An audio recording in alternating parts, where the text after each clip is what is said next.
I'm working on a 2007 Kenworth t600, trying to replace the leveling valve on the rear suspension, and I have run into a problem.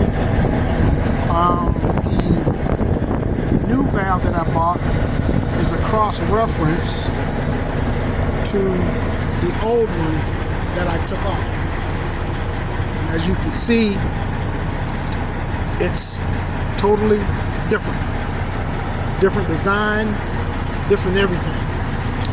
And the problem that I'm running into is once I put the lines back on,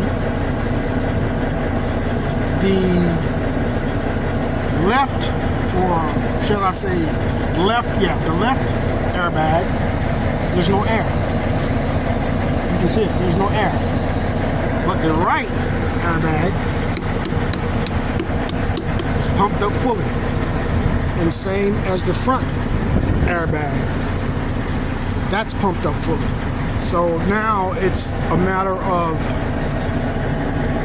seeking out, maybe I crossed a line wrong, but stay tuned, because I don't see nowhere on YouTube video, and I've been searching for hours and haven't seen nothing on YouTube or the internet how to fix this problem.